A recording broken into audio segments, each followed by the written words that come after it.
محمد وعلى آله وأصحابه أجمعين وقال تعالى أفحسبتم أنما خلقناكم عبثا وأنكم إلينا لا ترجعون আমরা সবাই একটু দুরূদ শরীফ পড়ি اللهم صل على محمد وعلى آل محمد كما صليت على إبراهيم وعلى آل إبراهيم إنك حميد مجيد ইসলামী ছাত্র আন্দোলন বাংলাদেশ কুমিল্লা ভিক্টোরিয়া কলেজ শাখা কর্তৃক আয়োজিত কলেজ সম্মেলন 2025 এর সহযোদ্ধা সভাপতি উপস্থিত আছেন ইসলামী ছাত্র আন্দোলন বাংলাদেশ কুমিল্লা মহানগরের সভাপতি কুমিল্লা দক্ষিণ জেলা শাখার সভাপতি এবং সদ্য সাবেক কুমিল্লা মহানগরের সভাপতি সহ কুমিল্লা ভিক্টোরিয়া কলেজ শাখার বিভিন্ন স্তরের দায়িত্বশীল ভাইরা মহান রব্বুল আলামিনের দরবারে শুকরিয়া আদায় করে যে মহান রব্বুল আলামিন আমাদিগকে আমাদের জীবনের এক গুরুত্বপূর্ণ সময়কে আল্লাহর দ্বীন প্রতিষ্ঠার এই সংগ্রামে অতিবাহিত করার তৌফিক দান করেছেন এজন্য সবাই শুকরিয়া আদায় করি আলহামদুলিল্লাহ। আজকে আমরা এই কুমিল্লা ভিক্টোরিয়া কলেজ সম্মেলনে শ্রদ্ধার সাথে স্মরণ করছি গত জুলাই আন্দোলনে বাংলাদেশের এই সুন্দর পরিবেশ করে দেওয়ার লক্ষ্যে আমাদের বাক স্বাধীনতাকে ফিরিয়ে আনার জন্য ক্যাম্পাসে শিক্ষার সুষ্ঠু পরিবেশ সৃষ্টি করার লক্ষ্যে যারা অক্লান্ত পরিশ্রম আন্দোলন সংগ্রাম করে তাদের জীবনের গুরুত্বপূর্ণ অংশকেই এই দেশ জাতি মানবতার জন্য বিলীন করে দুনিয়া থেকে পরপারে গমন করেছে সেই জুলাই আন্দোলনের আমার বীর সহযোদ্ধা 2000 ছাত্র এবং জনতাকে আমরা দোয়া করি আল্লাহ তাআলা তাদেরকে শাহাদাতের উচ্চ মর্যাদা দান করুন। সাথে সাথে এখনও পর্যন্ত প্রায় 23,000 শিক্ষার্থী এখনও 23,000 ছাত্র জনতা হসপিটালের বেডে আছে শুয়ে আছে এখনও পর্যন্ত তাদের জীবনের অনিশ্চিত গন্তব্যে তারা দিনাতিপাত করতেছে। এই সময় তাদেরকেও আজকে আমরা শ্রদ্ধার সাথে স্মরণ করছি। আপনারা জানেন এই আন্দোলনকে সফল করার লক্ষ্যে আমার সেই 2000 ছাত্র জনতা এবং এই 23,000 ছাত্র জনতার অক্লান্ত পরিশ্রম জীবনের মায়া ত্যাগ করার বিনিময়ে আজকে আমরা একটা সুন্দর পরিবেশ পেয়েছি। বিগত 16 বছর ফ্যাসিবাদ বাংলাদেশের ক্যাম্পাসগুলোকে সন্ত্রাসের একটা অভয়ারণ্য হিসাবে তৈরি করেছে। ক্যাম্পাসের মধ্যে কোনো স্বাধীনতা ছিল না। ছাত্র সংগঠনগুলা তাদের স্বাধীনভাবে ছাত্র রাজনীতির ক্রিয়েটিভ ছাত্র রাজনীতি পরিচালনা করার কোনো সুযোগ সৃষ্টি তারা করতে দেয় নাই। তারা সেখানে শুধুমাত্র একক আধিপত্য বিস্তারের মধ্য দিয়ে এদেশের শিক্ষা প্রতিষ্ঠানগুলোতে একটা সন্ত্রাসের অভয়ারণ্য পরিণত করেছে। সে সময় আল্লাহ রব্বুল আলমিনের ইচ্ছায় এবং আমাদের এই সংগ্রামের বিনিময়ে আমরা একটা সুন্দর বাংলাদেশ ফিরে পেয়েছি। এটাকে এই বাংলাদেশকে এই সুন্দর সুবিমল এই জাতিকে কিভাবে আগামী দিনে দেশের যোগ্য নেতৃত্ব দিয়ে শান্তি শৃঙ্খলা মানবাধিকার প্রতিষ্ঠা করা যায় এই লক্ষ্যে ইসলামী ছাত্র আন্দোলন বাংলাদেশকে গুরুত্বপূর্ণ ভূমিকা পালন করতে হবে। আপনারা কুমিল্লা ভিক্টোরিয়া কলেজের শিক্ষার্থী, আপনারা দক্ষিণ পূর্ববঙ্গের ঐতিহ্যবাহী এই প্রতিষ্ঠান থেকে জাতীয় রাজনীতিতে গুরুত্বপূর্ণ নেতৃত্ব দিয়ে আসছে বিগত কয়েক দশক থেকে। বাংলাদেশের জাতীয় রাজনীতি অর্থনীতি সংস্কৃতির ক্ষেত্রে শিক্ষা বিস্তারের ক্ষেত্রে এই প্রতিষ্ঠানের ভূমিকা অত্যন্ত গুরুত্বপূর্ণ। আমরা আপনাদেরকে বলবো ইসলামী ছাত্র আন্দোলন বাংলাদেশ মনে করে এই কুমিল্লা ভিক্টোরিয়া কলেজের ছাত্ররা যদি সচেতন হয়ে যায়, তারা যদি তাদের অধিকার ফিরিয়ে আনার জন্য তাদের জীবনের গুরুত্বপূর্ণ সময় অতিবাহিত করতে পারে, তাহলে দক্ষিণ পূর্ববঙ্গে মানুষ তাদের অন্ন বস্ত্র বাসস্থান শিক্ষা চিকিৎসার অধিকার ফিরে পাবে। প্রিয় শিক্ষার্থী ভাইরা, আপনারা জানেন আমাদের এই বাংলাদেশ বিভিন্ন সংগ্রাম আন্দোলনের মধ্য দিয়ে আজকে আমরা এই পর্যায়ে এসে দাঁড়িয়েছি। আজকের এই সময়টা বাংলাদেশের রাজনীতির জন্য আগামী দিনের দেশের নেতৃত্বের জন্য খুবই গুরুত্বপূর্ণ একটা সময়। আপনারা জানেন আমরা ব্রিটিশদের দ্বারা শোষণের শিকার হয়েছে 190 বছর। এরপর আমরা পাকিস্তান শাসনের মধ্য দিয়ে অতিক্রম করেছি 47 থেকে 71 পর্যন্ত। এর পরবর্তী সময়ে বাংলাদেশ স্বাধীন হয়েছে। এই বিগত 54 বছর যাবৎ বাংলাদেশে যারা শাসন করছে তারা তাদের পিছনের জীবন এবং তাদের নেতৃত্ব আমাদের সম্মুখে স্পষ্ট রয়েছে। ইতিহাসের পাতায় তাদের হিস্ট্রিগুলো লিপিবদ্ধ আছে। এজন্য আমরা জানি কারা এই দেশকে পরিচালনা করছে, এদেশকে জাতিকে নেতৃত্ব দিয়েছে বিভিন্ন সময়। তাদের নেতৃত্বের মাধ্যমে আমাদের এই জাতি এই অভাগা দুর্ভাগা জাতি তাদের মুক্ত পরিপূর্ণ অধিকার ফিরে পায় নাই, যার ফলশ্রুতিতে আপনারা দেখেছেন বিগত 16 বছর ফ্যাসিবাদ এখানে বসেছিল। তো সেই সুবাদে আমি আপনাদেরকে বলবো এই কুমিল্লা ভিক্টোরিয়া কলেজকে আজকে সিদ্ধান্ত নিতে হবে আমরা আর কারো দ্বারা শোষণের শিকার হব না। আমরা এমন এক দেশ, এমন এক জাতি, এমন এক শাসন ব্যবস্থার পক্ষে কাজ করব, যেই শাসন ব্যবস্থার মধ্যে কোনো বৈষম্য থাকবে না। এই বৈষম্যহীন বাংলাদেশ বিনির্মাণের লক্ষ্যে এই 2000 শিক্ষার্থী ছাত্র জনতা জীবন দিয়েছে। আমরা চাই না তাদের ত্যাগ, তাদের কোরবানি, তাদের রক্ত কোনোভাবেই যেন সেটা ব্যর্থ প্রমাণিত হয়, ব্যর্থ হয়ে যায়, এটা আমরা হতে দিব না। কি বলেন আপনারা? আমরা যদি সিদ্ধান্ত নিতে পারি এই কুমিল্লা ভিক্টোরিয়া কলেজ থেকে, আমরা আশা করি বাংলাদেশ এমন একটা জাতি, এমন একটা নেতৃত্ব উপহার দিতে পারবো, যেই নেতৃত্বের মধ্য দিয়ে এই 54 বছরের ব্যর্থ শাসন ব্যবস্থা গ্লানি আমরা শেষ করতে পারবো। যদি আমরা আবারও এখন ভুল করে ফেলি, এখন আমরা সিদ্ধান্ত নিতে যদি ভুলে যাই, ভুল করি, তাহলে আমাদের সম্মুখে একটা কালো অন্ধকার রাত্র অপেক্ষা করতেছে, যেটার শুভেচ্ছা আবেদক হবে কিনা এটা নিয়ে সন্দিহান থেকে যাবে। প্রিয় শিক্ষার্থী ভাইরা, আজকে আমাদেরকে সেই শাসন ব্যবস্থায়, কি শাসন ব্যবস্থা, বাংলাদেশ স্বাধীনতার পর থেকে গণতন্ত্র, সমাজতন্ত্র, ধর্মনিরপেক্ষতাবাদ, জাতীয়তাবাদ এগুলোর মাধ্যমে পরিচালিত হয়েছে। কিন্তু আমরা দেখি এই ব্যর্থ নীতি আদর্শ দিয়ে বাংলাদেশের মানুষের কাঙ্ক্ষিত কোনো মুক্তি আসে নাই। আজকে আমাদেরকে এমন একটা শাসন ব্যবস্থা নিয়ে আসতে হবে, যেই শাসন ব্যবস্থার কথা হযরত রাসূল করিম সাল্লাল্লাহু আলাইহি সাল্লাম পৃথিবী আসার মধ্য দিয়ে উনি বলে গিয়েছেন, পাশাপাশি উনি প্রতিষ্ঠা করে দিয়ে গেছেন। সেই শাসন ব্যবস্থার উপরে ভিত্তি করে প্রায় 1350 বছর পর্যন্ত গোটা পৃথিবীতে ইসলাম প্রতিষ্ঠিত ছিল। ইসলাম একটা বিজয়ী আদর্শ হিসাবে তারা মাথা উঁচু করে তারা নেতৃত্ব দিয়েছে। সেই ইসলামের সালতানাতকে, ইসলামের নেতৃত্বকে, ইসলামের শাসন ব্যবস্থাকে ফিরিয়ে আনার জন্য এই 92% মুসলমানের দেশের সকল শিক্ষার্থীদেরকে ঐক্যবদ্ধ হতে হবে। যদি আমরা ঐক্যবদ্ধ হতে পারি, আমরা আশা করি ইনশাআল্লাহ শুধু 5 বছর নয়, এই জাতি দুনিয়াতে একটা শান্তির পরিবেশ পেয়ে যাবে। সেখানে থাকবে না কোনো হানাহানি, কোনো থাকবে না মারামারি। ক্যাম্পাসগুলো একটা শিক্ষার সুষ্ঠু পরিবেশ সৃষ্টি হবে। সেখানে সকল ছাত্র তার মৌলিক অধিকার, শিক্ষার অধিকার সে ফিরে পাবে। আমরা সেই শাসন ব্যবস্থা হচ্ছে ইসলামী শাসন ব্যবস্থা। প্রিয় শিক্ষার্থী ভাইরা, আজকে আপনারা দেখেছেন ইসলাম এমন এক জীবন ব্যবস্থা, ইসলাম সালতানাত যেখানেই সেখানে প্রতিষ্ঠিত হয়েছে, সেখানে অল্প দিনের ব্যবধানে তাদের সে যে জিডিপি প্রবৃদ্ধিটা গোটা পৃথিবীর তুলনায় অল্প সময় বেড়ে গেছে। আপনারা দেখেছেন আফগানে ইসলামী শাসন ব্যবস্থা প্রতিষ্ঠার মধ্য দিয়ে গোটা পৃথিবীতে IMF-এর রিপোর্ট অনুযায়ী এত অল্প সময়ে কোথাও সম্পদের এত দ্রুত প্রবৃদ্ধি হয় নাই যেটা আফগানে হয়েছে। একমাত্র কারণ হচ্ছে সেই শাসকদের মধ্যে আল্লাহর ভয় ছিল, তাদের মধ্যে নৈতিকতা ছিল, দক্ষতা ছিল। সেই দক্ষ এবং যোগ্য নৈতিকতা সমৃদ্ধ নেতৃত্বের কারণে সেখানের মধ্যে একটা শান্তির পরিবেশ সৃষ্টি হয়েছে। আজকে গোটা পৃথিবীতে ইসলামের বিজয়ে ক্ষণে ক্ষণে এগিয়ে আসতেছে। আপনারা দেখেছেন গোটা পৃথিবীর মধ্যেই ইসলামী বিপ্লবের জন্য মানুষ এগিয়ে আসছে।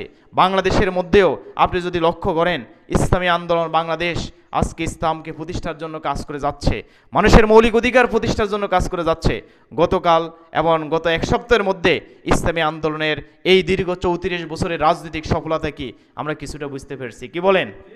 একটা সময় বলা হতো যে কি তারা ইসলামী আন্দোলনকে সেভাবে তারা হয়তো মনে করতো না, কিন্তু সময়ের ব্যবধানে তাদের ভুল ভাঙতে বাধ্য হয়েছে।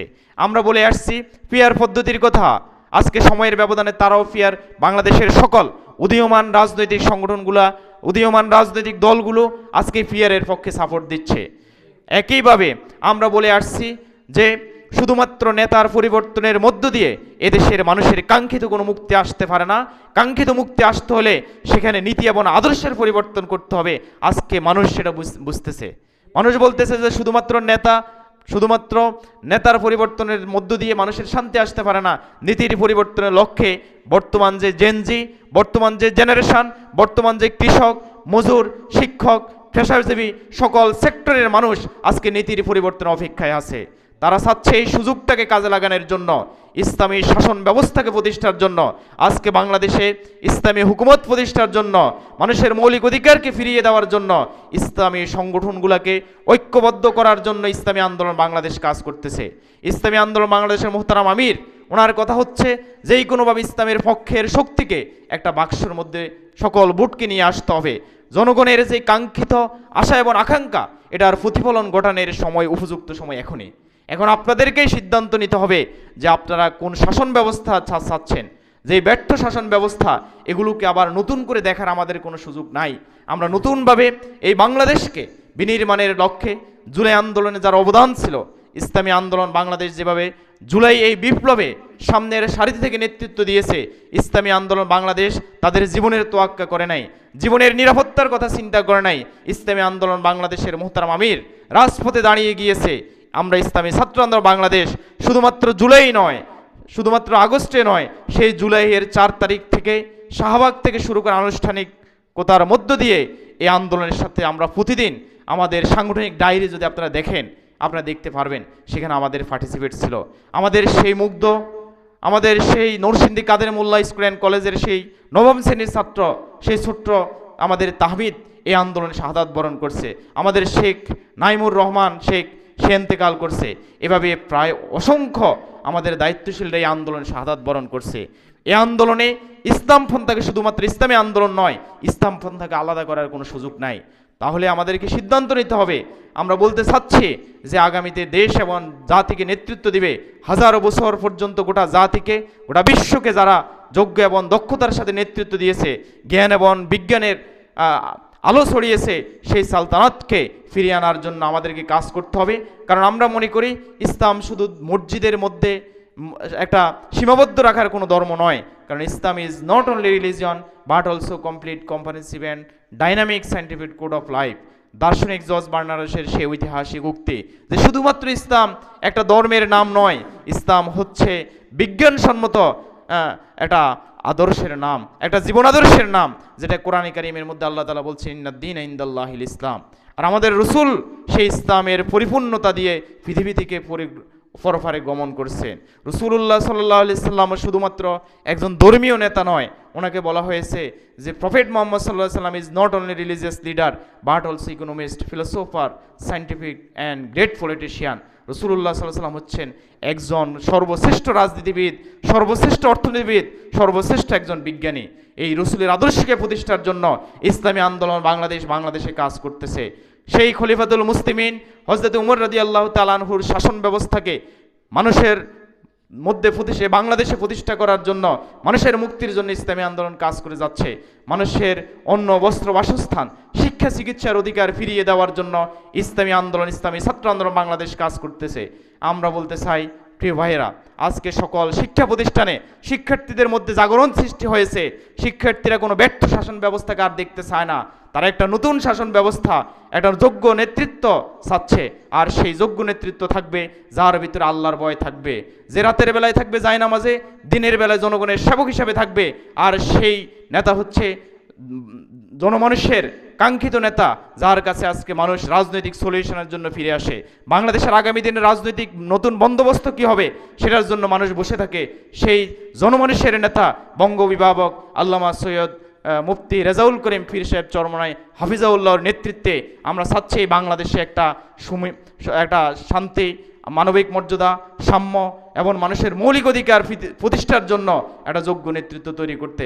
পরিশেষে আপনাদের সবাইকে উদাত্ত আহ্বান জানাবো, আপনারা কাজ করেছেন এই আন্দোলনে, এই জুলাই আন্দোলনে আপনাদের পার্টিসিপেট ছিল। এই কুমিল্লা ভিক্টোরিয়া কলেজের ছেলেরা কিভাবে এই বিশ্ব রোডে নেতৃত্ব দিয়েছে আমরা সেটা অবলোকন করেছি। আমরা সেই ঢাকাতে ছিলাম, সেই শহীদ মিনার ছিলাম, শাহবাগে ছিলাম, কিন্তু সেখান থেকে এই জেলা শহরগুলোতে তুঙ্গে রাখছেন আপনারা। আপনাদের গুরুত্বপূর্ণ অবদান ছিল। আপনাদের কিন্তু কাজ শেষ হয়ে যায় নাই। আপনাদের এই সফলতাকে কোনোভাবে যেন কেউ ভিন্ন দিকে ডাইভার্ট করতে না পারে, আপনাদেরকে সচেতন থাকতে হবে। আপনাদের সফলতা তখন আসবে যখন একজন যোগ্য, দক্ষ, একটা মানবতাবাদী, একটা দেশপ্রেমিক নেতা এখানে উপহার পাবে। এই জন্য আমি আপনাদেরকে বলবো, সেই লক্ষ্য সেই পর্যন্ত আপনাদের কাজ শেষ করলে চলবে না। আমাদের কাজ তো সেদিন শেষ হবে যেদিন এদেশে ইসলামী শাসন প্রতিষ্ঠা হবে। নহে সমাপ্ত কর্মমোদের অবসর কোথায় বিশ্রামের, উজ্জ্বল হয়ে ফুটেনি আজও সবিমল জ্যোতি ইসলামের। এখনো পর্যন্ত আমাদের কাজ শেষ হওয়ার সুযোগ নাই। খেলাফত পতন হয়ে গেছে, প্রায় 1 শতাব্দী চলে গেছে। ওসমানী খেলাফতের পর আজকে পৃথিবীর কোথাও খেলাফত ব্যবস্থা প্রতিষ্ঠিত নাই। আপনার আমার মধ্যে যদি হৃদয় রক্তক্ষরণ সৃষ্টি না হয়, তাহলে আমি এবং আপনি মুসলমানদের সন্তান হিসেবে নিজেকে গর্ববোধ করার কোনো সুযোগ নাই। এই জন্য আমাদের এই পথ সত্যের পথ, এই পথ কোরআন এবং সুন্নাহর পথ, এই পথ মানবতার পথ। আসুন ইসলামী ছাত্র আন্দোলন বাংলাদেশের সাথে সদস্য হয়ে ইসলামী ছাত্র আন্দোলন বাংলাদেশের নেতৃত্বে কাজ করে যে জাতি এবং দেশ মানবতার কাঙ্ক্ষিত মুক্তির লক্ষ্যে আমরা কাজ করি। আমাদের হারানোর কোনো কিছুই নাই। আমরা হচ্ছে সত্য পথের যাত্রী, সত্য পথের তীর্থপথিক, ভয় নাই নাহি ভয়, সত্য যাদের লক্ষ্য নাহি নাই পরাজয়।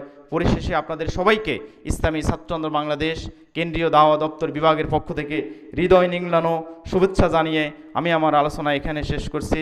আসসালামু আলাইকুম রহমতুল্লাহ। প্রিয় শিক্ষার্থী ভাইরা, আপনারা জানেন যে আমাদের জেলা সম্মেলন অর্থাৎ আমাদের ক্যাম্পাস সম্মেলনে আমরা সেখানে নতুনভাবে কমিটি ঘোষণা করি, তাই না? নতুনভাবে আমরা সেখানে কমিটি ঘোষণা করি। আমাদের মোহতারাম কেন্দ্রীয় সভাপতি সিদ্ধান্তক্রমে এবং আপনাদের আপনাদের সভাপতি, আপনাদের সকল দায়িত্বশীল, কুমিল্লা ক্যাম্পাসের সকল দায়িত্বশীলদের পরামর্শক্রমে এবং সর্বশেষ মোহতারাম কেন্দ্রীয় সভাপতির সিদ্ধান্তক্রমে আমরা 2024 সেশনের যে কমিটিটা ছিল আমরা সেটা বিলুপ্ত ঘোষণা করছি। সাথে সাথে কুমিল্লা ভিক্টোরিয়া কলেজ শাখার 2025 সেশনের মোহতারাম কেন্দ্রীয় সভাপতির সিদ্ধান্তক্রমে সভাপতি হিসাবে সাইফুল ইসলামের নাম ঘোষণা করছি। সকলে বলে আলহামদুলিল্লাহ। সাধারণ সম্পাদক হিসাবে মাইনউদ্দিন বাবলু, সহসভাপতি হিসাবে মাইনউদ্দিন বাবলু, সাধারণ সম্পাদক হিসেবে মোহাম্মদ আনোয়ার হোসেনের নাম ঘোষণা করছি। আমরা দোয়া করি আল্লাহ তাআলা যেন তাদেরকে এই যোগ্য নেতৃত্বের মধ্য দিয়ে কুমিল্লা ভিক্টোরিয়া কলেজকে একটা অবস্থানে নিয়ে যেতে পারে। চলে আসেন। আমরা পরবর্তীতে আমাদের যে মাইনুদ্দিন বাবলু ভাই আছে ওনাকে আমরা সভাপতি, ওনার একটা কর্মব্যস্ততার কারণে উনি আসতে পারে নাই। তো আমরা আশা করি আগামীতে কুমিল্লা ভিক্টোরিয়া কলেজকে শুধুমাত্র একটা রুমের মধ্যে থাকবে, কি বলেন? শুধু একটা রুমে থাকবে?